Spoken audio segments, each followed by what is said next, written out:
She leaned toward me at my son's wedding and said quietly, almost politely, "From this moment on, you are no longer part of this family."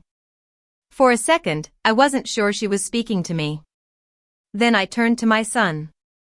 He was standing right beside me, close enough that I could have touched his sleeve. He heard every word. He said nothing. The music kept playing. Someone raised a glass. Someone laughed. And I stood there, feeling as though I had just been pushed out of my own life, no argument, no explanation, no chance to respond.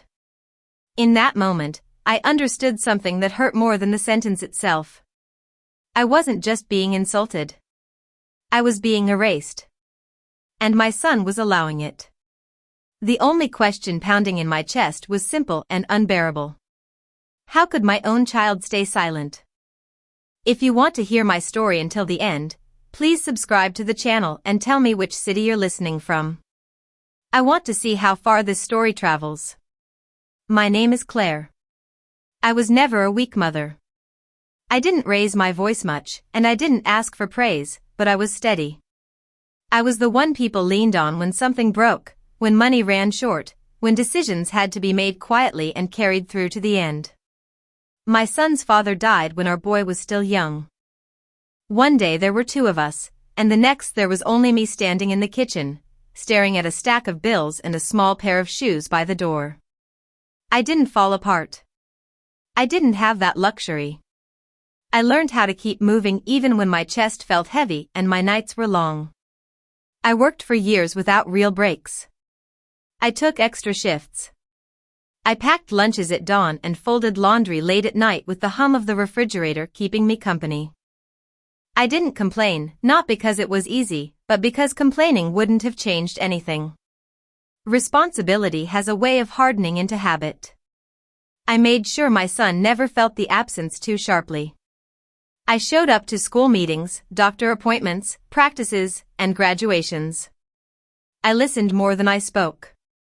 I helped him with rent when he was starting out, covered emergencies without keeping score, and stepped back when he wanted independence. I thought that was what love looked like, support without control, presence without pressure.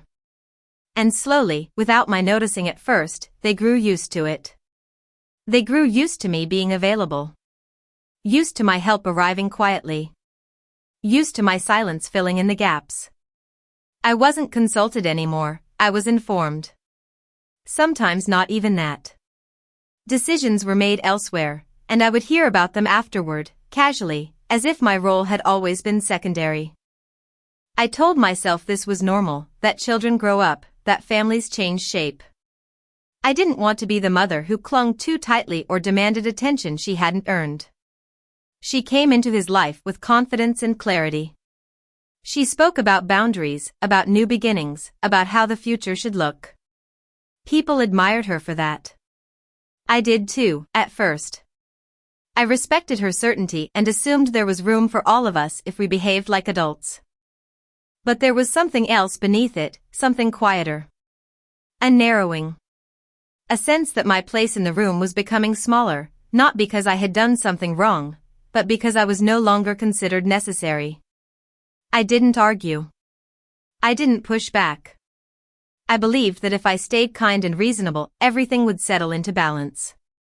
I believed love, given consistently, would protect its own place. What I didn't understand then was this.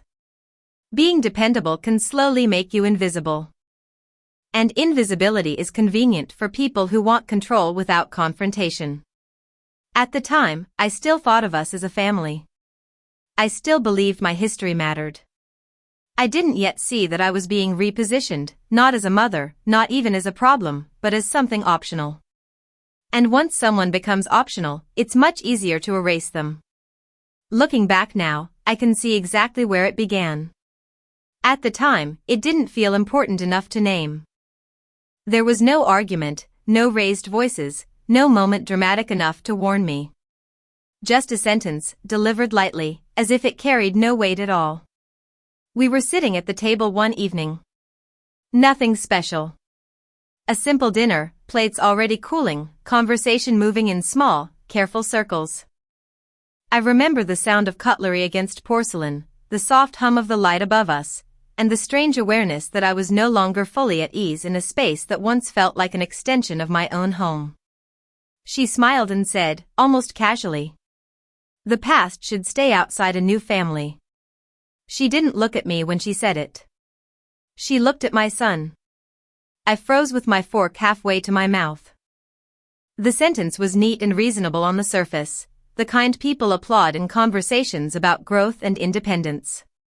For a moment, I wondered if I was imagining its sharpness. I wondered if age had made me sensitive, if this was simply the language of a younger generation. I told myself it wasn't aimed at me. I told myself it was about habits, or old routines, or memories that didn't belong in a shared future. I swallowed my reaction along with my food and nodded politely. I should have spoken then. Because words like that don't disappear.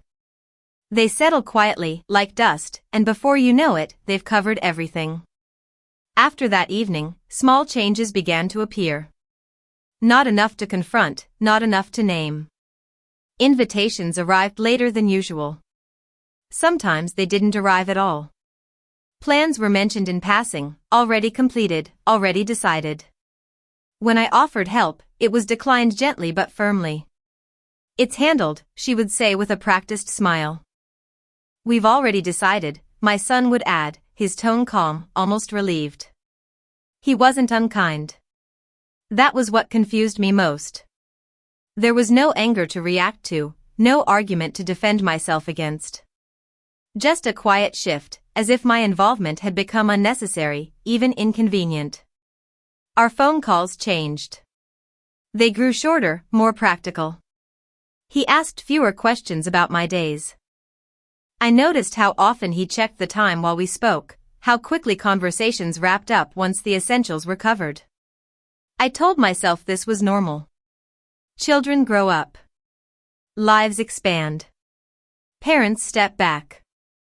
I repeated those thoughts like a mantra because the alternative, that I was being deliberately edged out, felt too heavy to carry. But absence has a presence of its own. I began choosing my words carefully.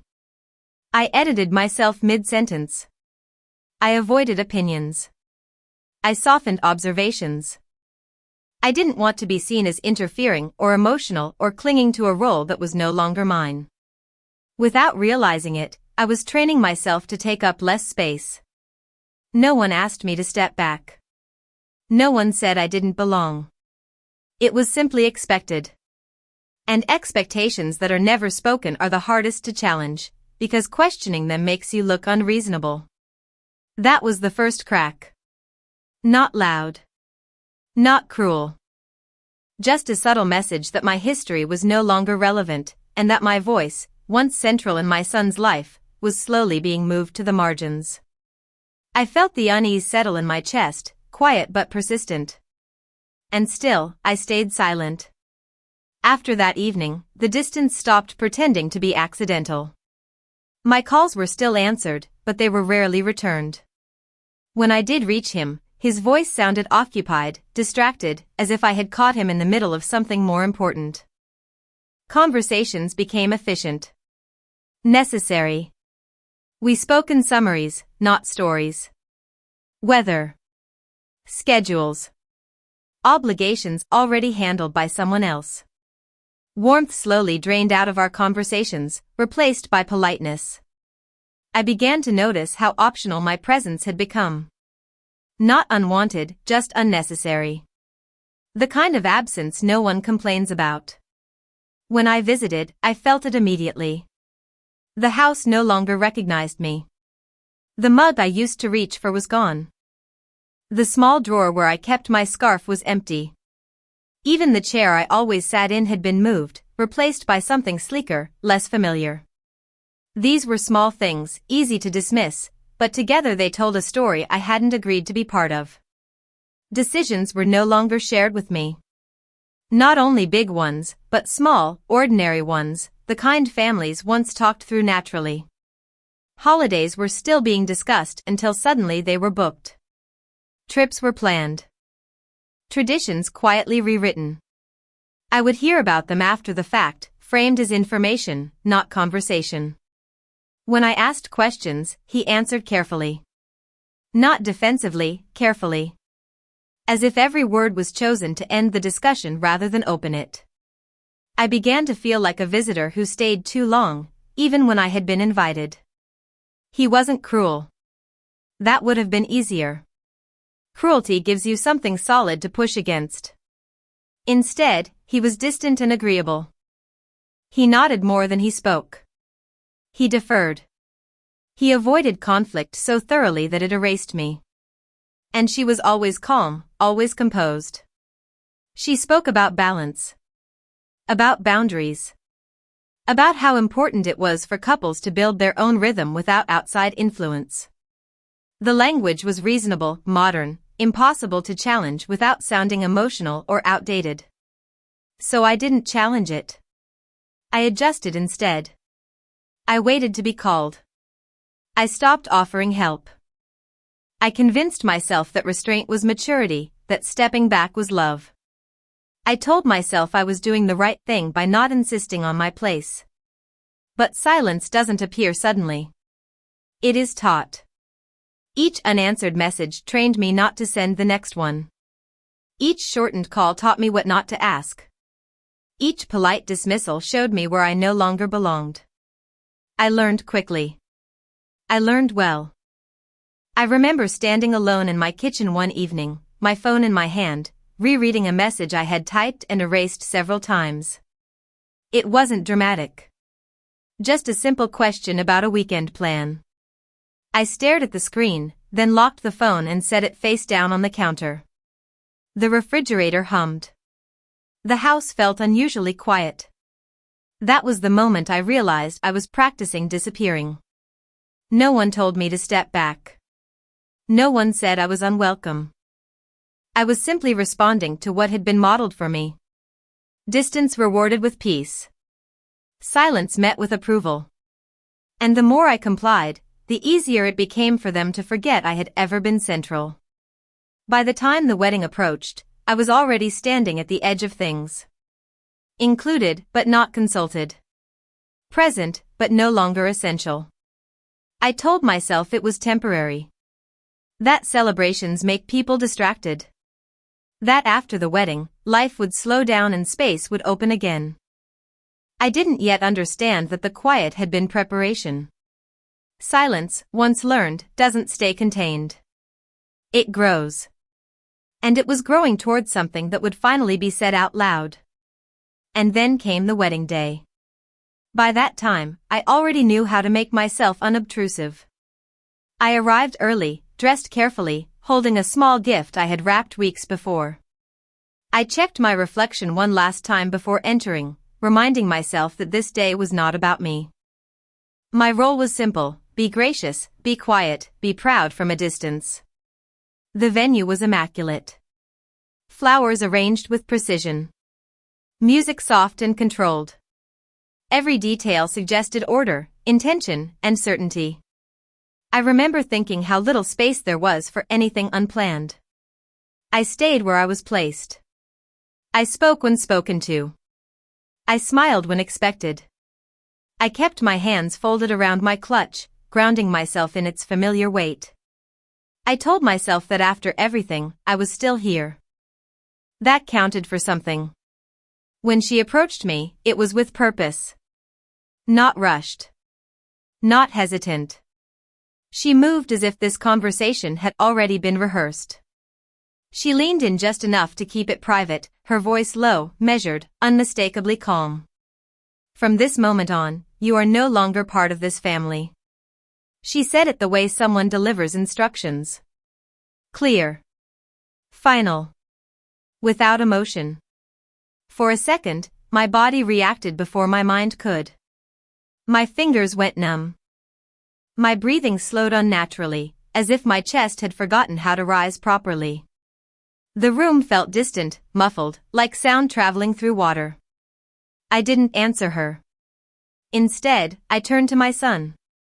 He was standing beside me, close enough that I could see details I had known all his life: the curve of his ear, the familiar slope of his shoulders.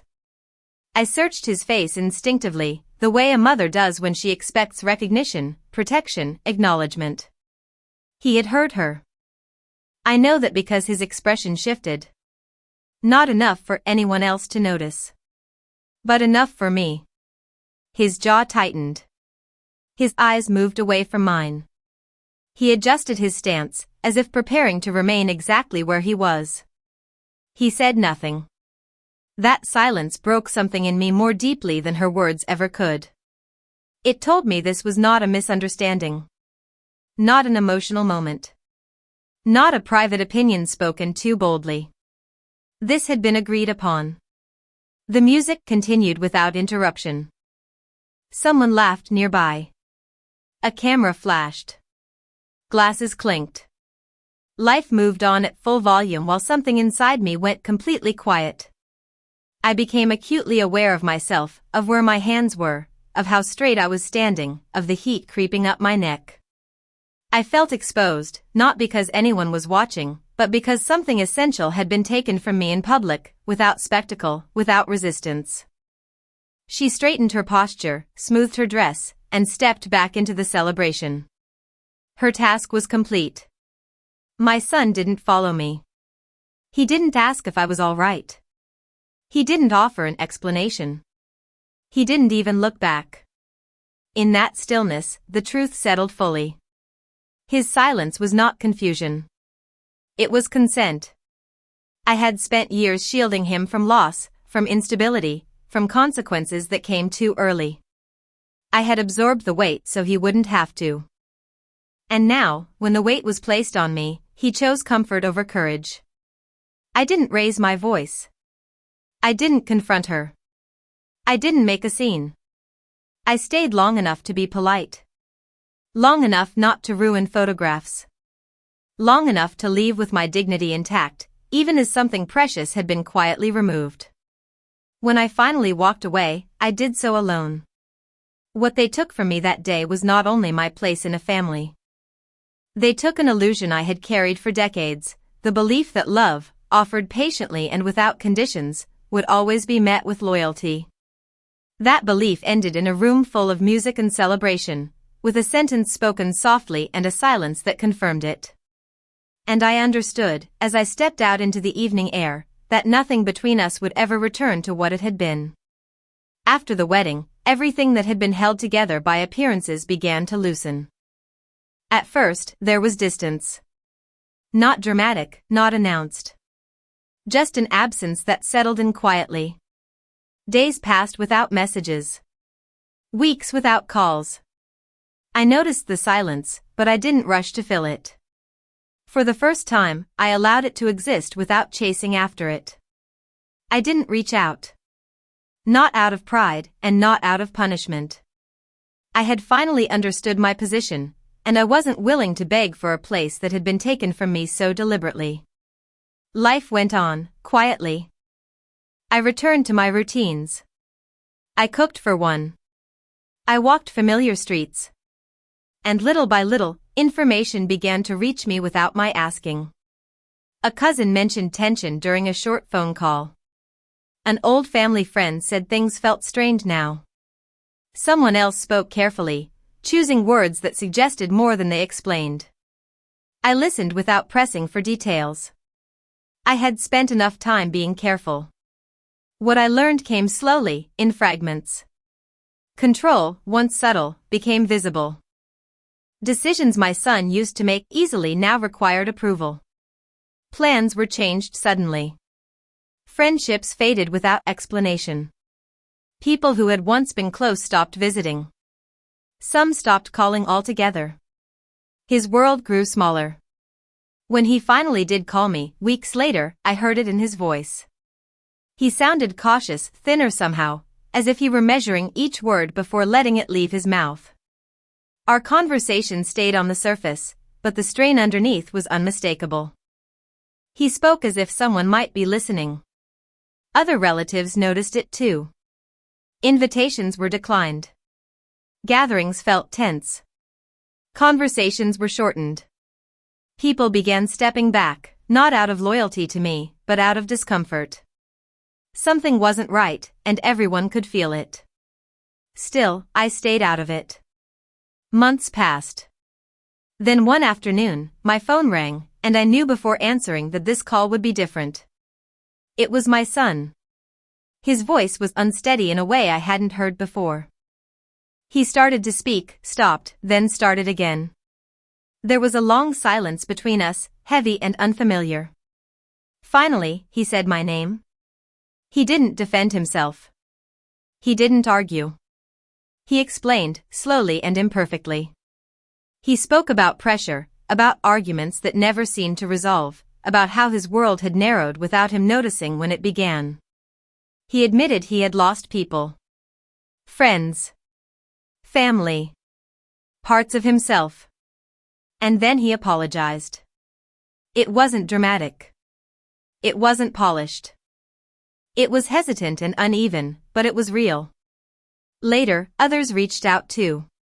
Family members who had kept their distance. People who now felt safe admitting they had seen the shift, felt the tension, noticed how control had replaced connection. They spoke about regret. About silence. About wishing they had said something sooner. I listened to all of it. I didn't interrupt. I didn't correct their versions of events. I didn't list what had been done to me. I listened the way I always had, quietly, carefully, without demanding anything in return. And as I listened, something became painfully clear. They weren't coming to bring me back. They were coming because everything else had fallen apart. The apologies did not erase the moment at the wedding. They didn't undo the sentence spoken softly or the silence that had sealed it. They didn't restore the trust that had been broken when I was erased without discussion. I understood their pain. I even understood their fear. But understanding does not require self-erasure. They asked if we could move forward. If things could be like before. If we could pretend that line had never been crossed. And for the first time, I knew the answer without hesitation. Some moments permanently change the shape of a relationship. They cannot be softened later or explained away. What happened at that wedding was one of those moments.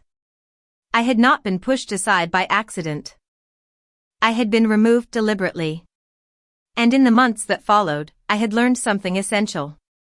I had learned what peace feels like when you stop shrinking. When I finally responded, my voice was calm. I didn't accuse. I didn't punish. I spoke clearly and without emotion clouding my words. I told them I heard them. I told them I wished them well. And I told them I would not return to a place where my absence had once been so easily accepted. That was the moment everything truly ended. And, quietly, something else began. I didn't decide anything all at once. There was no dramatic turning point, no clear line where everything changed. The decision formed slowly, in the quiet spaces where no one was watching me anymore. In the days without messages. In evenings that belonged only to me. In the calm that followed after I stopped waiting for the phone to ring. After the apologies, after the explanations, after the careful attempts to soften what had already happened, I sat alone at my kitchen table with a cup of tea growing cold between my hands. The house was still. I noticed a small crack in the handle of my favorite mug, something I had ignored for years. I realized how familiar it felt to hold on to things that no longer served me simply because they had always been there. I understood their regret. I believed it was real. But regret does not restore trust, and apologies do not undo moments when silence was chosen over loyalty. What surprised me most was not the pain, it was the relief. For so long, I had mistaken endurance for love. I believed patience meant virtue. I believed staying quiet meant maturity. I had learned to be reasonable even when it cost me my own comfort, my own voice. And I was tired. Choosing myself did not look the way I had imagined strength would look. It wasn't loud or dramatic. There were no speeches, no final confrontations. It was quiet, deliberate, and deeply personal. I stopped explaining myself. When invitations arrived that felt more like obligations than gestures, I declined politely. When conversations drifted toward rewriting the past, I didn't correct them, I simply didn't participate. I didn't argue about what had happened or ask anyone to acknowledge it properly. I let the truth remain exactly where it belonged. I began setting boundaries without announcing them. I rearranged my days with intention instead of reaction. I chose where to spend my time and with whom. I stopped waiting for permission to matter. There was an unfamiliar calm in it. I noticed how my shoulders rested lower, how my breathing slowed. I slept through the night more often. I laughed more easily, sometimes surprised by the sound of it. I began saying yes to things that had nothing to do with being needed or useful. I joined a small walking group that met once a week, no expectations attached. I volunteered in a place where my presence was welcomed without conditions. I traveled again, modestly, carrying only what I needed. No one asked me to shrink there. No one measured my worth by my silence. And that was when I understood something important. Peace doesn't demand performance. It arrives when you stop negotiating your dignity. My son reached out again, later. His voice was softer, more careful. I could hear the hope in it, and it hurt, but not the way it once had. I loved him. That hadn't changed. But love no longer meant surrendering myself. I told him the truth, gently and clearly. I said I was open to building something new, slowly, honestly, without pretending the past hadn't happened. But I would not return to the version of myself who accepted erasure as the price of belonging. He was quiet after that. That silence felt different. And for the first time, I didn't rush to fill it. Choosing myself didn't make me lonely. It made me steady. It taught me that dignity is not something others grant you, it's something you decide to protect. I lost a version of family I once believed was permanent. But I gained something stronger. I gained my voice. And this time, I'm not giving it away quietly. Some betrayals are loud. They arrive with shouting, accusations, doors slammed hard enough to echo. Mine came quietly. It came wrapped in politeness. In calm voices. In silence. For a long time, I returned to that moment in my thoughts, not to hurt myself, but to understand it. I wanted to know when love had become conditional. When being a mother had turned into something temporary, something that could be withdrawn without explanation. What I learned was simple and painful. The loudest betrayal is not rejection. It is erasure.